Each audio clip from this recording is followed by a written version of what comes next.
नमस्कार, मैं सुमन यादव आपके स्टडी हिंदी चैनल में आपका स्वागत करती हूँ। आज हम हिंदी व्याकरण का पाठ 12 पढ़ते हैं। स्वरनाम। स्वरनाम क्या होता है? सर्व अर्थात सब और नाम अर्थात सबका नाम। भाषा में प्राय कुछ ऐसे शब्द होते हैं जो सभी के लिए समान रूप से प्रयोग में आते हैं। भाषा में यदि बार बार एक ही नाम अथवा शब्द प्रयोग किया जाए तो भाषा में कोई सौंदर्य नहीं होता। तो परिभाषा क्या हुई? संज्ञा के स्थान पर जिन शब्दों का प्रयोग किया जाए उन्हें क्या कहते हैं? उन्हें क्या कहते हैं? स्वरनाम। संज्ञा के स्थान पर प्रयुक्त होने वाले शब्दों को स्वरनाम कहा जाता है। स्वरनाम संज्ञाओं की पुनरावृत्ति रोककर, यानी जो शब्द बार बार प्रयोग किया जाता है उसे रोककर वाक्यों को सौंदर्य युक्त बनाता है। जैसे मैं बोलने वाला, तू सुनने वाला, यह निकटवर्ती वस्तु, वह दूरवर्ती वस्तु।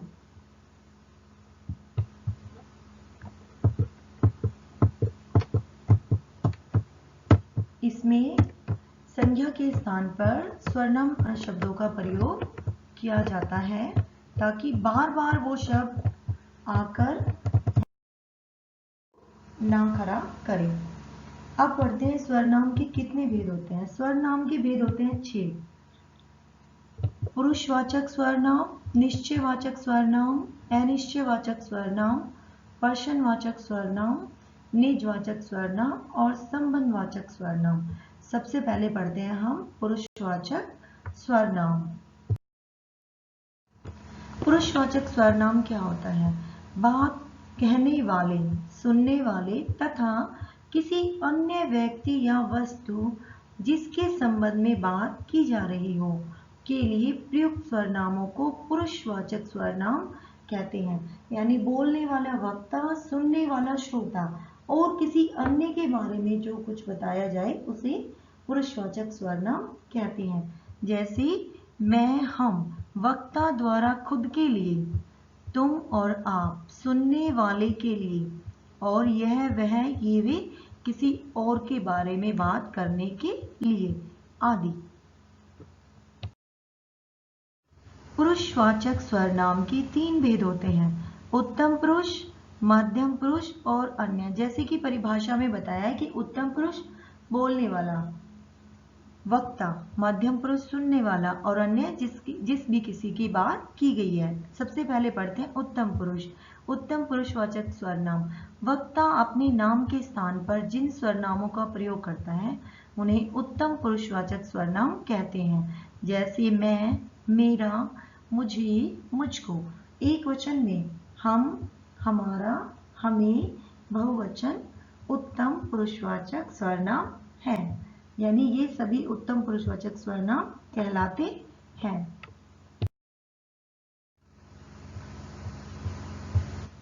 मध्यम पुरुषवाचक स्वरनाम। वक्ता श्रोता के लिए जिन स्वरनामों का उपयोग किया जाता है उन्हें मध्यम पुरुषवाचक स्वरनाम कहते हैं। जैसे तू, तेरा, तुझे, तुम, तुम्हारा, तुम्हें, आप, आपका, आपको। मध्यम पुरुषवाचक स्वरनाम है। यानी ये जितने भी शब्द हैं ये सारे मध्यम पुरुषवाचक स्वरनाम है। तीसरा पढ़ते हैं अन्य पुरुषवाचक स्वरनाम। वक्ता तथा श्रोता के अतिरिक्त किसी अन्य व्यक्ति या वस्तु के लिए जिन स्वरनामों का उपयोग किया जाता है उन्हें अन्य पुरुषवाचक स्वरनाम कहते हैं। वह, वे और यह, ये आदि अन्य पुरुषवाचक स्वरनाम है। कभी कभी समीपस्थ व्यक्ति के लिए ये के स्थान पर आप का भी प्रयोग किया जाता है। कभी कभार होता है लेकिन ये हमेशा नहीं।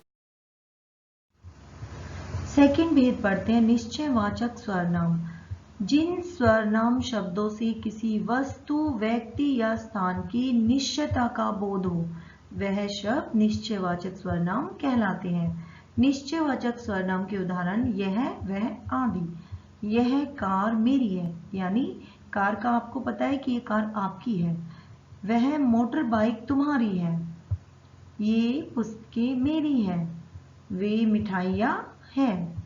यह एक गाय है, यानी आपको इन सब का निश्चित बोध है, इसलिए ये निश्चयवाचक स्वरनाम कहलाता है।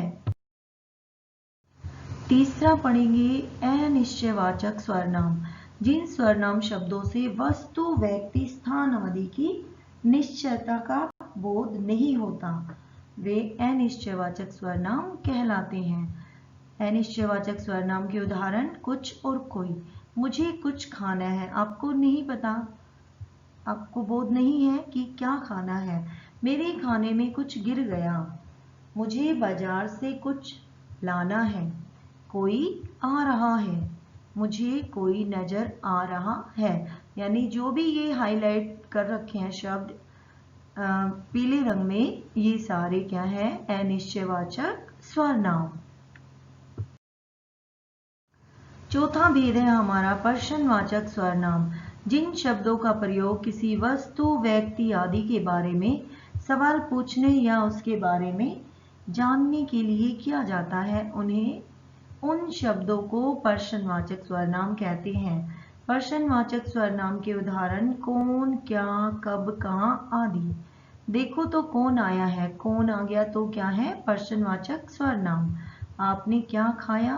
प्रश्नवाचक स्वरनाम। अब हम पढ़ते हैं निजवाचक स्वरनाम। निजवाचक स्वरनाम का उपयोग अपने आप के लिए किया जाता है। जिस स्वरनाम शब्द से निजत्व या अपनेपन का बोध हो उसे निजवाचक स्वरनाम कहते हैं। जैसे मैं अपने आप चला जाऊंगा, अपने आप। अंकित मैंने गृह कार्य अपने आप किया है। तो ये क्या है? निजवाचक स्वरनाम। अब हम अपना आखिरी भेद पढ़ते हैं, संबंधवाचक स्वरनाम।